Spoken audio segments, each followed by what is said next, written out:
आप जितने भी जोड़े देखते होंगे उनमें से 95% बेमेल ही होंगे।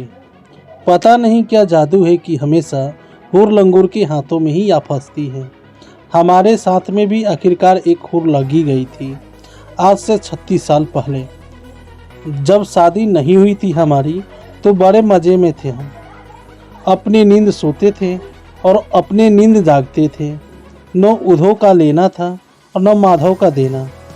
हमारा तो सिद्धांत ही था, आज मौज फकीर की दिया झोपड़ा फूक। यानी कि अपने बारे में हम इतना ही बता सकते हैं कि आगे नाथ न पीछे पगहा। किसी के 3-5 में कभी रहते नहीं थे हम, बस अपने काम से काम रखते थे। हमारे लिए सभी लोग भले थे, क्योंकि आप तो जानते ही हैं कि आप भला तो जग भला।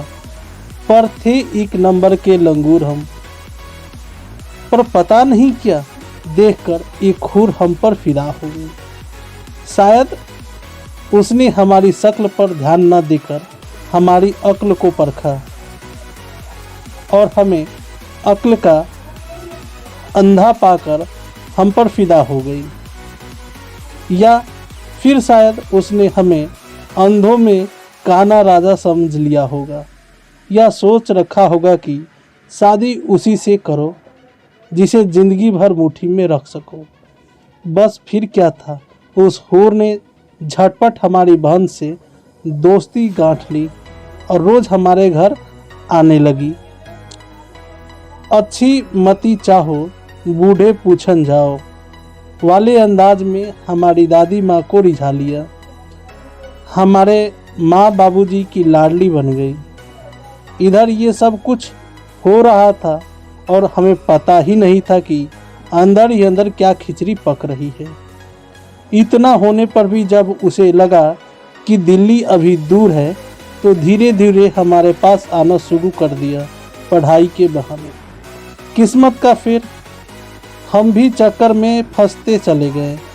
कुछ ही दिनों में आग और घी का माहौल हो गया। आखिरकार एक हाथ से ताली तो बजती नहीं।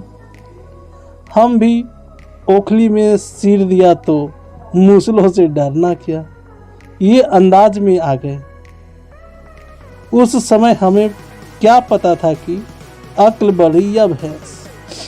गधा 25 के उस उम्र में तो हमें सावन के अंधे के जैसा हरा ही हरा सूझता था। अपनी किस्मत पर हम इतराते थे और सोचते थे कि बिन मांगे मोती मिले, मांगे मिले ना भीख। अब अपने किए का क्या इलाज। दुर्घटना घटी थी सो घट गई। उसके साथ शादी हो गई हमारी।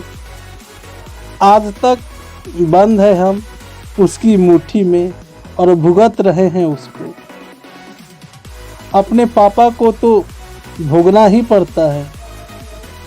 ये तो बाद में समझ आया कि लंगूर के हाथ में हुर फंसती नहीं, बल्कि हुर ही लंगूर को फांस लेती है।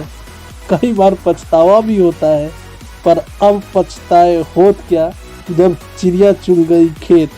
दोस्तों, अगर ये कहानी अच्छी लगी तो प्लीज़ हमें लाइक कर दें और साथ में सब्सक्राइब कर दें और बेल घंटी बजा दें, ताकि अगला वीडियो जब आए तो आप आसानी से मेरी वीडियो, आप अपनी पसंदीदा कहानी सुन सकें। धन्यवाद।